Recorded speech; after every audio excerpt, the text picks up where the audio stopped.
Dans ce tutoriel, nous allons faire une introduction au tracé de graphique dans le logiciel Maple. Tout d'abord, nous devons savoir que la commande dans Maple permettant de faire des tracés de graphique est la commande plot, P-L-O-T. Si nous avons besoin d'informations sur cette commande, il est possible de faire point d'interrogation plot pour aller dans l'aide et voir les différentes façons d'appeler la commande. Ici, l'objectif n'est pas de faire le tour dans l'aide pour cette commande. Cependant, il faut remarquer deux choses. Plot Details, ici qu'il y a un lien qui nous permet d'aller vers différents appels de la séquence plot un petit peu plus évolués. Et si on revient en arrière, ce qui est aussi important, c'est le petit lien Plot Options qui nous amène vers différentes options pour le tracé de graphique dont on fera un bref aperçu plus tard. Si on revient dans la fenêtre, si on se définit une certaine expression f que l'on veut tracer dans Maple, par exemple la fonction 2x3 moins 8x plus 13, il sera possible à l'aide de la commande plot de tracer cette fonction. On remarque que par défaut, le logiciel nous donne en X un graphique qui va de moins 10 à 10. Il est possible de changer cette graduation et de forcer le logiciel à nous tracer un graphique où on peut choisir les endroits en X où on veut le graphique.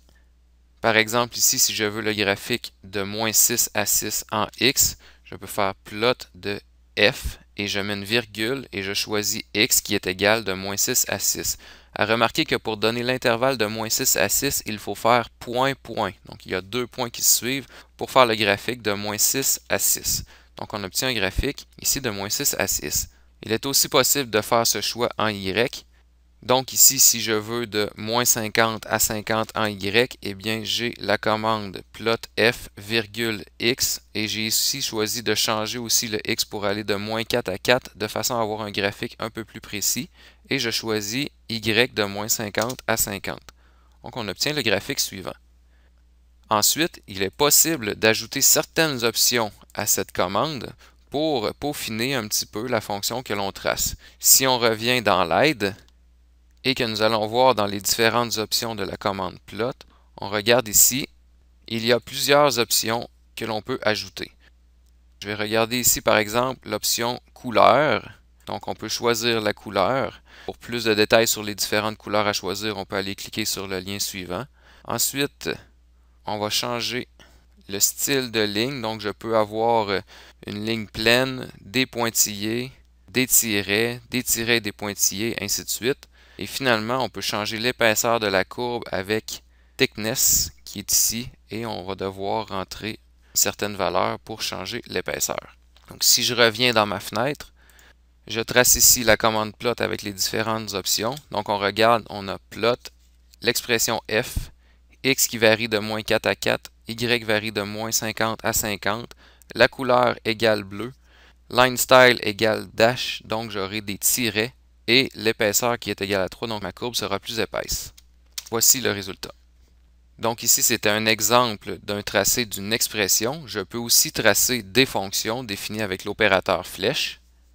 Si je me définis par exemple une fonction g qui, avec l'opérateur flèche, est définie comme étant 1 sur x-1, je peux tracer cette fonction en faisant plot g de x et on obtient le graphique suivant. On remarque que cette fonction possède une asymptote verticale en x égale 1 et on a l'impression que Maple nous trace cette asymptote verticale. Or, ce n'est pas le cas. La façon de procéder par le logiciel pour tracer des graphiques est que le logiciel trace le graphique point par point et relie tous les points.